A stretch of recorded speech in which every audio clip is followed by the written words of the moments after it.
welcome to my show, Nutrition for Health, Perfect Weight and Wellbeing on UK Health Radio, your global feel-good radio. I'm Dora Walsh, and I've been working in the field of functional and natural medicine for over 15 years.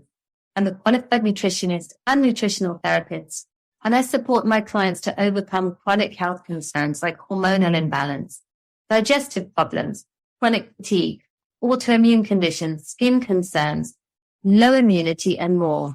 You can find out more about me on my website, nutriheal.net, and also follow me on Facebook, Twitter, and LinkedIn. Well, this week, we're going to be talking about the impact of food on gut health, and specifically also on healthy food swaps for gut health, because a lot of people don't really make the connection between what they're eating and the health of their gut, and also how important gut health is for our mood, for our immunity, for our skin, and for our well-being in general. Everything you eat has an impact on your gut, and also the microbes in your gut. Microbes are the things that are in control of how we feel and how our immunity works in our body, and a lot of people don't realize that. This week, we're speaking to Freya. She's Freya Twigden, and she's the founder of Fix8 Kombucha. You can find out more about the company on their website, Fix8.com. She studied politics. She's interested in science, and she's launched a new product called Fix8. Freya, it's wonderful to have you on the show. Thanks, Dora. Great to be here. Now, you've got a politics degree. You're a yoga teacher in training. You're a vegan chef in training. You're about to study nutrition, and you have this amazing brand, Fix8, Fix8.com. It's an award-winning kombucha, apparently the only brand to have vitamin C alongside science-backed probiotic cultures, which are scientifically proven to reach the gut. How did you get into doing this? I mean, from politics to nutrition and launching your brand. Tell us about how this came about. How did you become an expert in kombucha? Yeah, I suppose politics and kombucha don't naturally fit together, but it was whilst I was studying that I ended up doing a year abroad in Shanghai.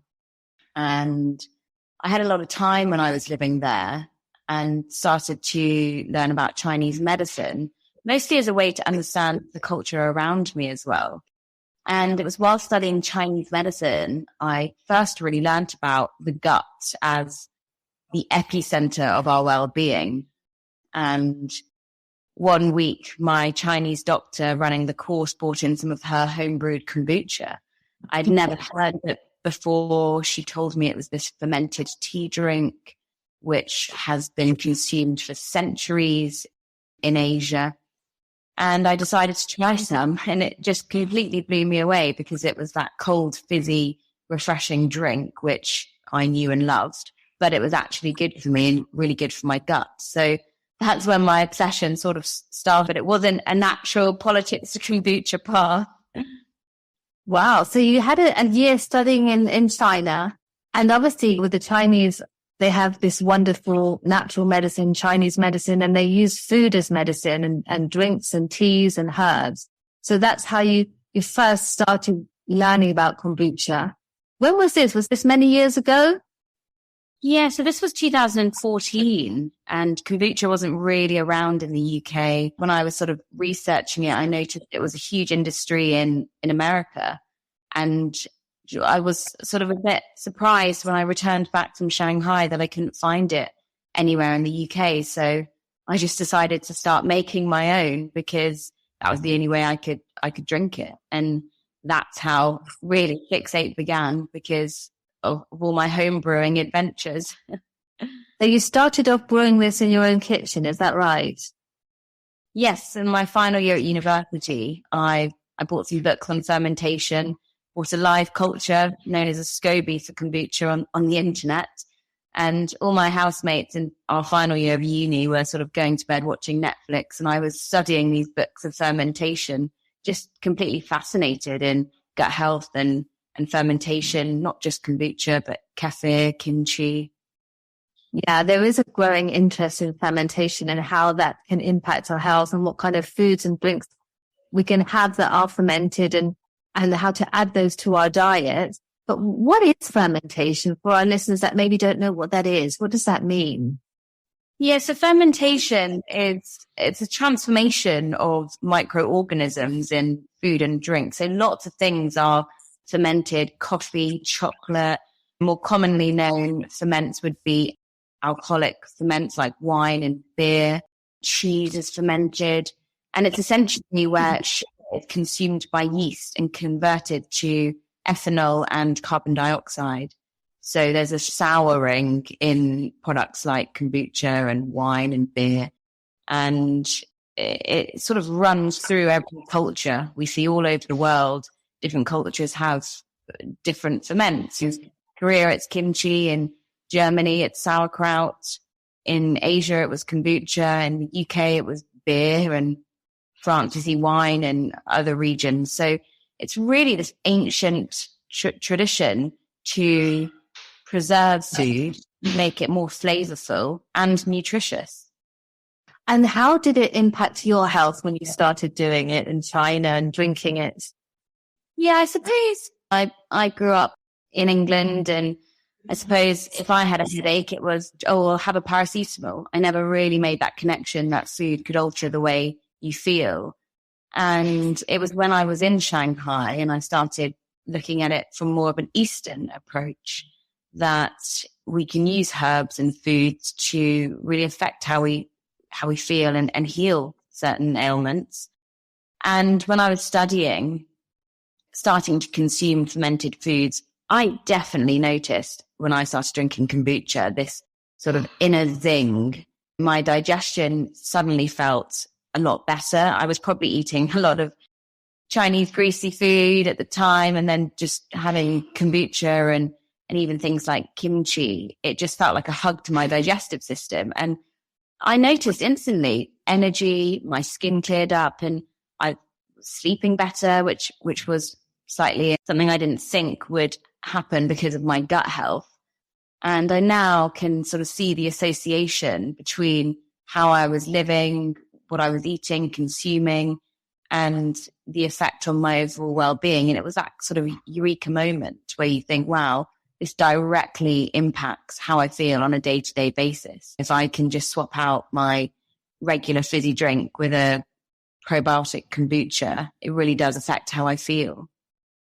It is wonderful. Now, these are a good way to take the steps towards much better gut health and health in general. And as a nutritional therapist, when I work with my clients, I'm always showing them how to swap out what's in their diet with something that's healthier, that it's going to actually make a difference. And you might only be able to start with one thing at a time, but it's always good to start. And let's talk a bit about food swaps, how they can impact our gut health. Obviously, you've developed this product, Fix8 kombucha. It's wonderful. I've tried it myself. I've got one on my desk now, ginger and turmeric, and my daughter likes, I think there's a strawberry one, isn't there? Yes. Yeah. So this is a wonderful swap for people that love fizzy drinks, or even if they don't love fizzy drinks, say they have too much fruit juice, or they're not drinking healthy drinks.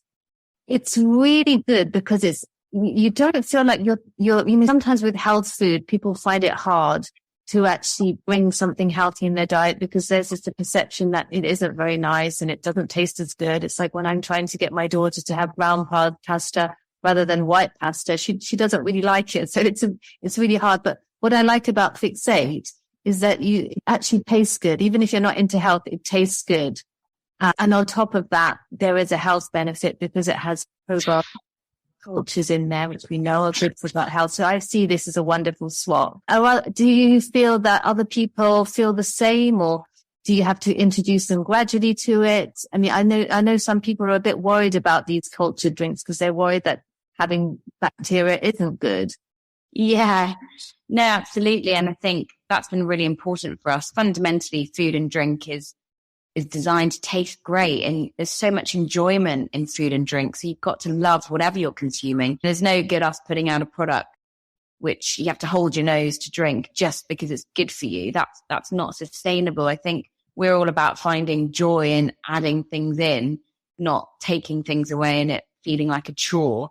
So we always designed the drinks to first and foremost taste amazing. They've got to be delicious. That will make the swap so easy that you don't feel like you're having a compromise. So that was very important for us. That's wonderful. And what about other food swaps? Because obviously you spent that year in China, you got into this Chinese medicine, and we know very much that the Chinese use food as medicine. They're pretty healthy living. What else did you start swapping out of your diet to support your gut health and your health in general? I think I would say predominantly plants. I mean, I eat everything, but I definitely grew up with a traditional meat and 2 veg diet. And when I was in China, I mean, the abundance of Asian vegetables was just incredible.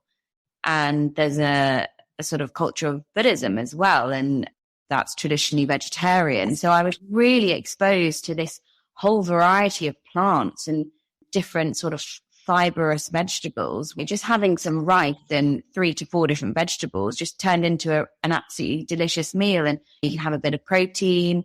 But for me, it was about including more plants, more fiber, and more ferments. So kimchi, sauerkraut.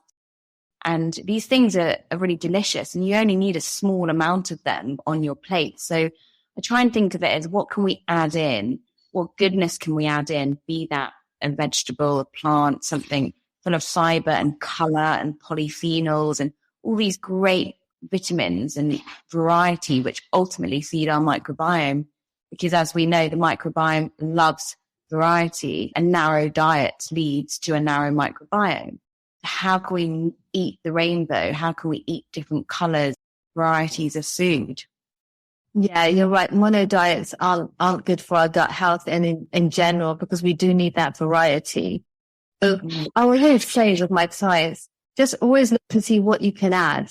You might find it hard to take things out, but at least to your basic diet, what can you add? What extra vegetables can you add at each meal? At breakfast, can you add some berries? At lunch, how many vegetables can you add? If you have a shop-bought fresh soup and you haven't managed to make a vegetable soup yourself, and you've got a tomato soup at home, which is a fresh soup from the shop, can you add some parsley into there? Can you add chopped onions into there? What can you add to your meal to just make it healthier and to take it up a level so that you're actually supporting your health without so much effort? Because sometimes it is hard to embark on this healthy eating adventure and to change your diet. But if you can start swapping things out and adding stuff in, then it can make a big difference. And it doesn't have to be so hard, does it?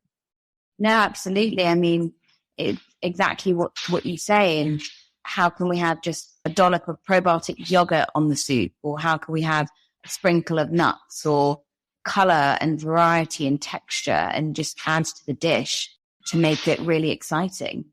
Yeah. I was talking to somebody recently, and I'm always researching gut health and probiotics and all of these things which nutritionists enjoy and love.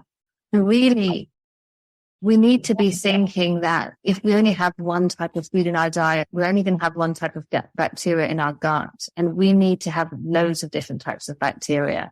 And good bacteria, because there's a distinction between good and bad. And for our listeners today, your gut is populated with bacteria. It has an immune function. It also helps to synthesize vitamins. But if your good bacteria is taken over by bad bacteria, then you have an issue. And that can happen when you have too much sugar in the diet, when there's not a good diet and not good substrate, because it's the substrate for the good bacteria to grow. So that's how we have to think when we're eating. It's good to think about enjoyment, isn't it? But we have to think that what you're eating and drinking is very quickly impacting your health via the gut. And you have an immense potential to change how you're feeling. So you've seen that yourself with the work you've done in your own body and creating these drinks. Do you have any other things in the pipeline that you want to bring out? Yes, we do actually. I'm quite passionate about fiber in particular, because it's recommended we get about 30 grams a day, and the average UK adult gets about 19. So there's this fiber gap amongst UK consumers, and that's very much inspiring what we're going to bring out next, our next bit of product development. How can we kind of use delicious food and drink as a vehicle to help consumers fill that fiber gap? So we do have lots of new products in the pipeline, which will revolve around fiber. That sounds fantastic, because we know that, as you mentioned, is a vehicle for getting nutrition into your body. I mean, like with your kombucha, that's a way to get your probiotics there. So if you have both, if you have the substrate and you bring the probiotics in, that it's a perfect combination for health. So tell us a bit about the kind of feedback you've had from your buyers and your family and your friends from this product that you brought out. What do they think about it, and what kind of results are they getting? Yeah, I mean, where I suppose we tried to innovate was actually by creating a really great brand. So the colors pop, it's an exciting design, because we eat through our eyes as well. So we knew that we needed to design the product to look visually delicious. So firstly, when you see it, that's exciting. And then when you try it, it really delivers on taste. And I think that's what we want as consumers. We want newness. We want exciting products that are really delicious. They're made with sustainable practices, and the quality of ingredients is really there. So I think that sort of holy trifecta of it looks great, it tastes great, and it's made in a very sustainable way is really important for consumers, and buyers in particular really understand that. You're so right about that. Now, we're going to be talking a lot more about healthy food, the importance of nutrition for gut health, and also a bit about the impact of the gut on the brain and the immune system after a few messages from our commercial partners. UK Health Radio, the station that makes you feel good.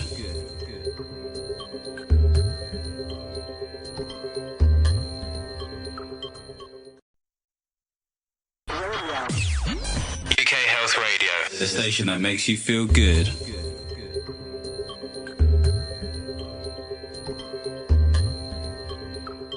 You're listening to UK Health Radio. This is Dora Walsh on my weekly show, Nutrition for Health, Perfect Weight and Wellbeing.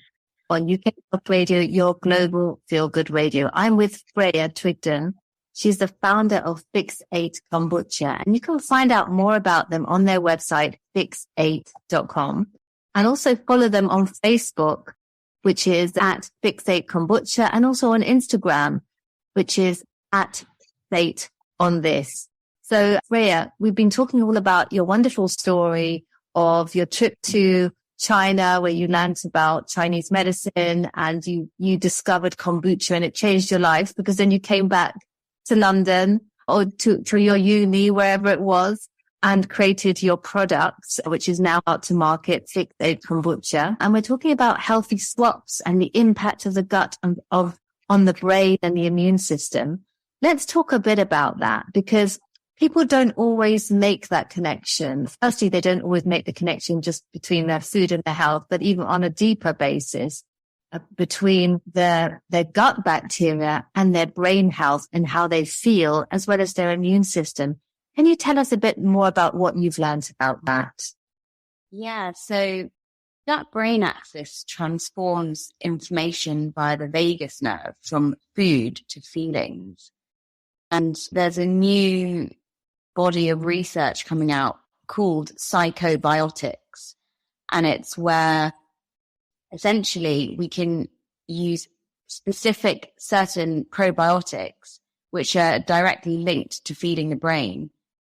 And that's a really exciting area of research in a day and age where lots of people are experiencing mental health problems.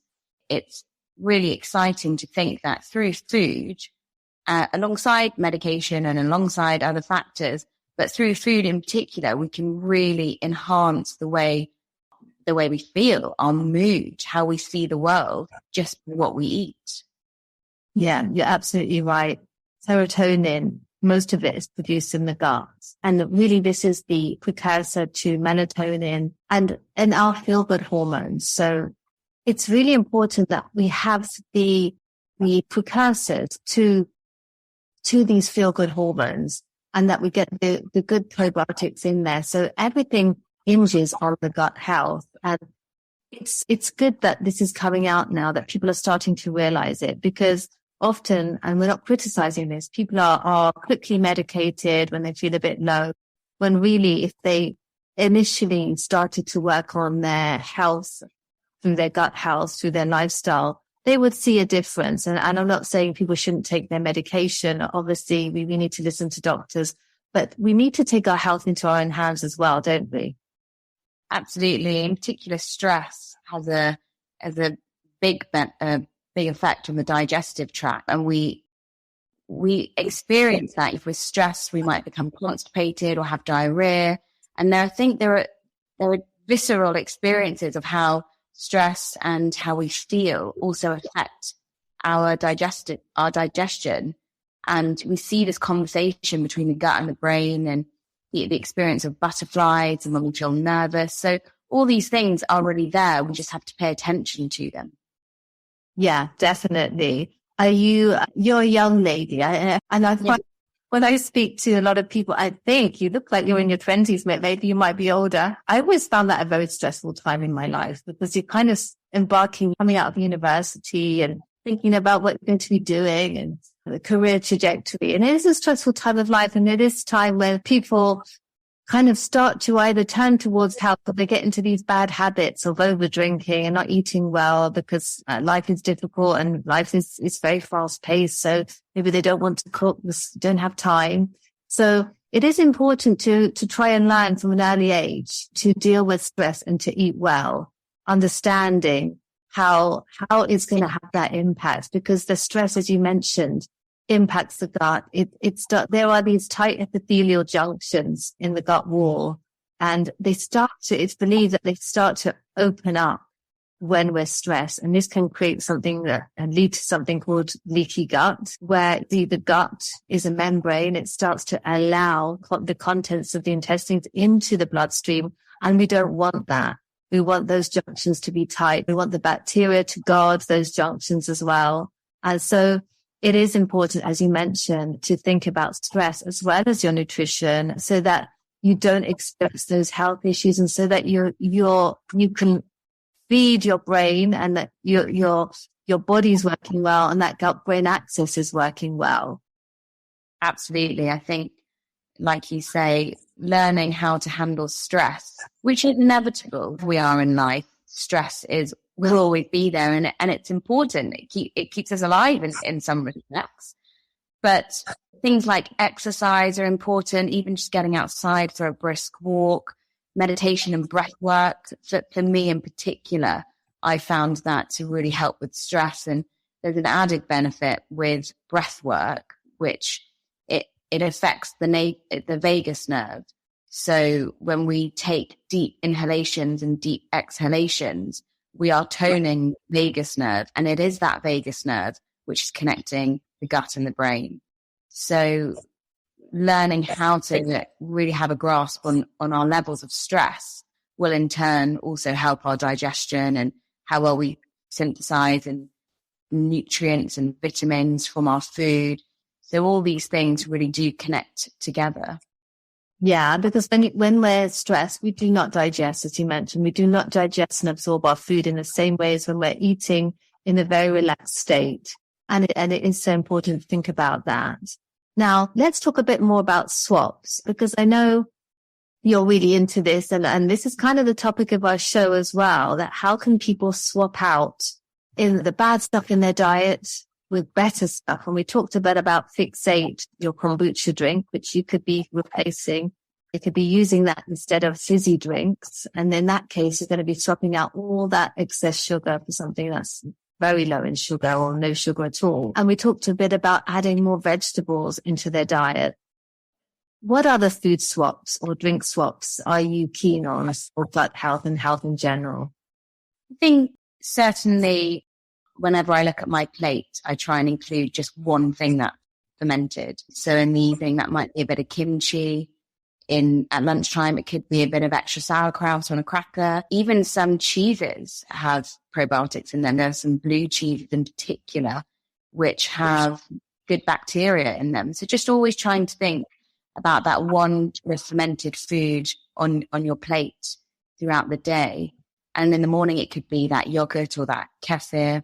But I think it's important here to remember there are some things which we enjoy, particularly things like having a glass of wine in the evening.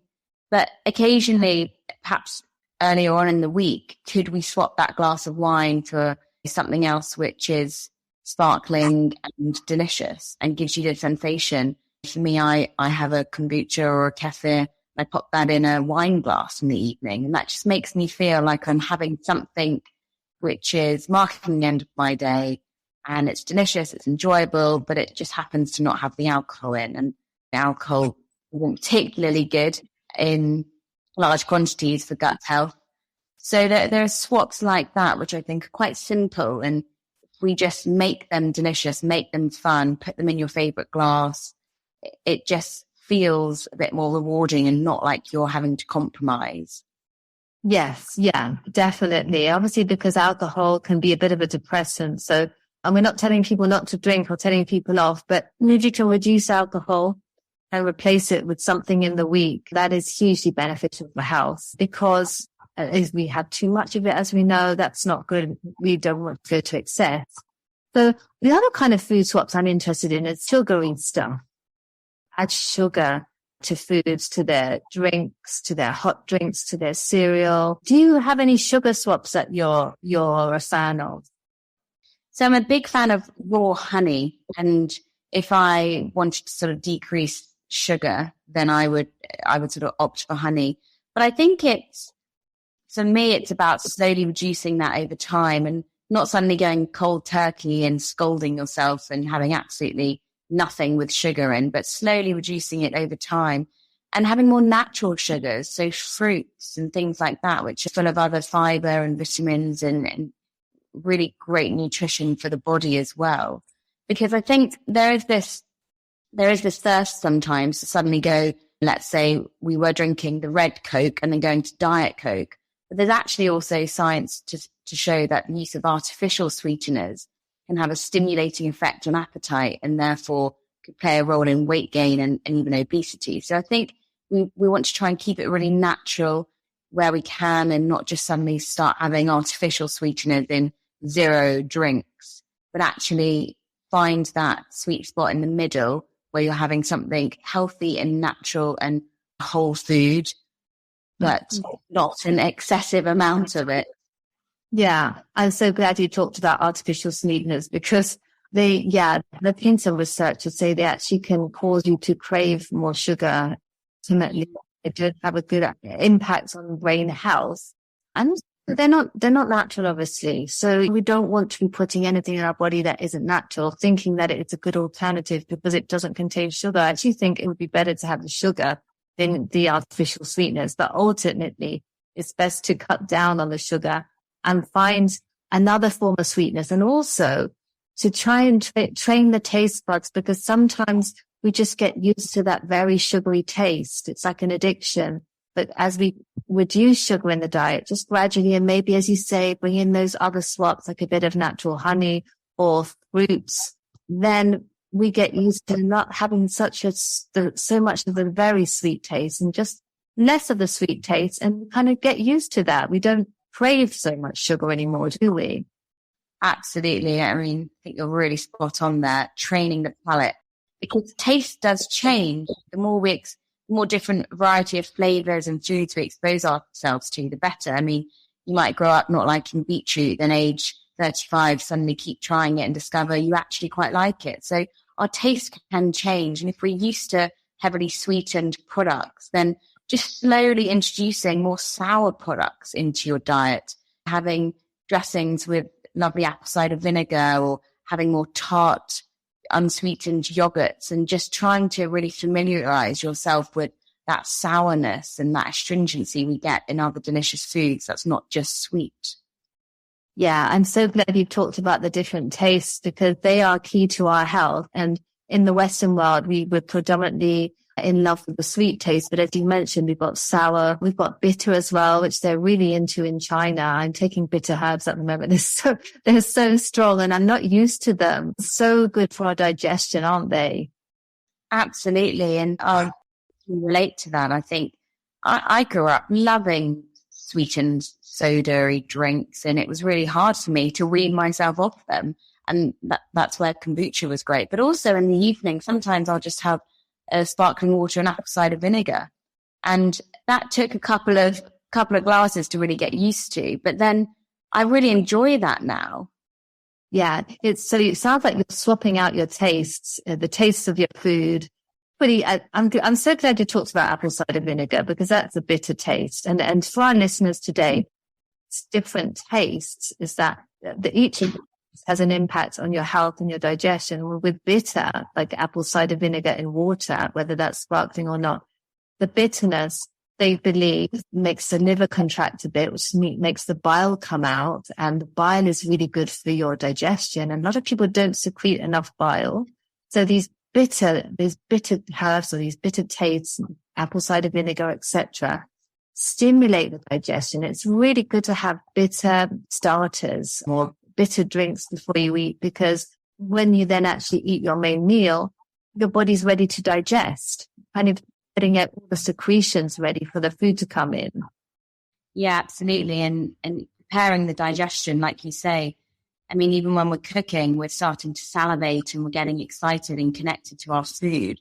So having something slightly bitter, some watercress or rocket, even alongside your main meal, a really great way to improve digestion. Yeah, so the bitter foods, as you say, watercress is wonderful. Apple cider vinegar is great. There's these Swedish bitters if people really want to get big on this.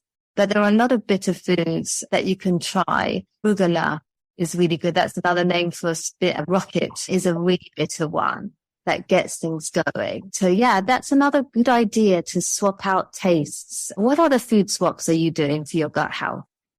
Well, I think it comes back to variety as well, and just trying to make sure that each day we're having something slightly different. So one food swap I love is, like you said, at the beginning of the week, I would make a big soup or a big dal. And then throughout the week, I would vary my protein, vary what herbs I put on top, sort of nuts or a bit of yogurt or a bit of kimchi, and just make sure I'm having a lot of variety. I love using yogurt in place of cream. It is a great coronation chicken recipe. Just using natural yogurt instead of cream in that can be a really easy swap, just to lighten it a bit. But also you have the nice creaminess from the yogurt, but you also then get the probiotics, which are good for the gut. So like that, just thinking about how we can swap and lighten, but also make the food delicious and tasty and also be good for us. Yeah, wonderful. Now, we're going to be talking a lot more about the impact of the gut on the brain and the immune system and our health in general, and healthy food swaps for gut health, because gut health is at the center of our overall health. And we're really trying to make that connection today. We're going to be talking a lot more about that after a few messages from our commercial partners. UK Health Radio, the station that makes you feel good.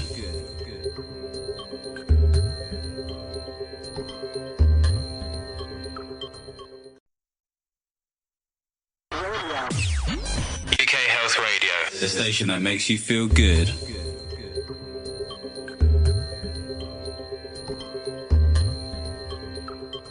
You're listening to Dora Walsh on UK Health Radio on my show, Nutrition for Health, Perfect Weight and Wellbeing. I'm here with Freya Twigden. She's founder of Fix8 Kombucha. You can find out more about her company on fix8.com, and also follow her on Facebook and Twitter. And on Facebook, it's at Fix8 Kombucha. On Instagram, it's at Fix8 on this. Wonderful product. Now, Freya, I'm looking at your product here. I'm totally in love with it. I wasn't sure when it first came through the door, because I'm a bit wary of kombucha myself, even though I'm a nutritionist. Long story. I'm funny about blue cheese and anything with bacteria in it, even though I know it's really good for you. So tell us a bit more about the bacteria in here and how you came to research it and to know this was the right bacteria to put in order for people to get results, because there are a lot of probiotic bacteria out there. We're hearing all about it, a lot of products out there, a lot of enriched products, but some of them are science-backed for specific conditions, aren't they? Yeah, I think not all kombucha is equal, and that can be through taste and through composition as well. And it's really important that the living bacteria in the kombucha actually reaches your lower intestines where it can actually get to work and survives through the stomach. And we know the stomach is a very acidic environment, and that's there to protect us, to kill off any pathogens and bad bacteria, but it can also kill off good bacteria. So with what we were creating, we really wanted to ensure that the living bacteria and the probiotics in our kombuchas were surviving right the way through the stomach into the lower intestines where they can then actually get to work. So that's why we used a specific strain of probiotic, which we know has scientific papers backing it to reach your lower intestines. Now that's added on top of the kombucha. The kombucha already has many probiotics in there. However, we just don't have this. We know that not all kombucha is made equal, and we really wanted ours to have a science-backed credential, because our stomach is a very hostile, acidic environment, which is designed to kill off any pathogens or bad bacteria that we might consume in food. But it can also, if we're not careful, kill off the good bacteria. So we really wanted our kombucha to be surviving right the way through into the lower intestine, where the good bacteria can then start to multiply and the positive cycle goes on and on and on. So on top of our kombucha, we add a probiotic strain, which is micro-shielded to survive that hostile stomach environment and reach the lower intestines, where it then propagates and starts to work. So the difficulty with a lot of fermented food is there isn't actually science to say, well, this actually reaches where it's meant to go. So we thought, okay, we really want to be rooted in science to actually have products that work. So above and beyond the kombucha, we add probiotics to our drinks to make sure they're almost supercharged, if you like. It's so good to have that certainty that there's something in there that is scientifically proven to work. We know kombucha works anyway, but it's always good that you've added something extra, especially for those people that like to tick boxes. So yeah, I've so enjoyed drinking it. And I think it's a fantastic swap for people that love fizzy drinks because it tastes fizzy and it's delicious, but also for people that want to add something healthier into their diet, a healthier drink in general. So maybe they're drinking too much coffee or tea, maybe drinking too much water. By the way, it's bad to drink too much water. People think we don't have enough. A lot of people are dehydrated. That's true. And we need to drink more, but too much water is actually bad as well. We need to have something in our water, and we have to have other forms of hydration and to overhydrate ourselves. So yeah, I think it's something that I'm definitely going to be recommending to my clients, because I know that it's backed up by the science, and I'm familiar with fermentation anyway. I'm recommending kimchi and all of these kind of fermented products to support people's gut health. And I think it's so wonderful to see new products coming out that really are making a difference, but that are also delicious, healthy at the same time. So yeah, I think a bit about where people can get the products. Yeah, so we are available in Waitrose in a multi-pack there, and we're online at Ocado. You can find us in London around Planet Organic stores, also Amazon, and then just direct on our website. We will ship it direct to your door. Oh, so you can get a crate delivered, is that right? Yeah, absolutely. You can get a case of 12. Oh, wonderful. And you have, I've got the ginger and turmeric, the tribe of strawberry. Are they the main flavors, or are there any other flavors? Yes, we also have a Sicilian citrus flavor, which it almost tastes like a healthy Fanta. It's how a lot of our consumers describe it, like sunshine in a can, and it's got a delicious, bright citrus note coming through, and we pop a bit of saffron in there as well for a kind of dewiness. How did you develop your flavors? Initially, I worked with a herbalist. I really wanted something fruity, something spicy, and something zesty to kind of appeal to all different palates. And ginger and kombucha are a match made in heaven. I mean, ginger's great for digestion in and of itself. And then we put the turmeric and black pepper in there to help absorption. And then I love a fruity drink. So strawberry and basil. The basil just sort of cuts through the sweetness a bit and offers something a bit more herby and botanical. And then the Sicilian citrus is just a bright, fun, delicious orangey kombucha, which it just kind of perks you up. And in aromatherapy, actually, citrus oils are meant to elevate the mood. And I can't help but not feel great when I drink a Sicilian citrus flavor. So I'm sure there's something in the aroma there too. Yeah, they're wonderful. And I wanted to give you a bit of feedback. I had a cough recently. It's been going around my daughter's school. And sometimes we have kids, they bring it back. And I talk to a lot of people online, and then it's not good to be coughing all the time, especially if you're doing a radio show. So I thought, I'm going to try this kombucha. This is a true story. It was on the side because I know you sent me a load. I thought because it's a bit pungent, I just thought this could be good for my throat, and it cleared my cough. And I did cough in my meeting, and it was getting really embarrassing because I was coughing and coughing. I just had it, and it was wonderful. And then my daughter had a cough, and I gave her some, and it really helped her. So I wanted to give you that feedback. I'm sure that's not why you created it. And I know we're talking about gut health, but it worked for my cough amazingly. No, I mean, that's brilliant to hear. I love stories like that. And I mean, we know the connection between the gut and the immune system. So perhaps there was something working in your immune system there as well. And it was just a functional, good drink as opposed to anything else. So that's brilliant to hear. I just felt that it really quenched when you have that dry cough, and it's almost like you can't clear the cough. It just ameliorated it and quenched that dryness and the itch of that you just can't get anything out. It's not productive, and it's like you're hacking away. And I didn't want to go and get a cough medicine. I couldn't. I had this meeting coming up.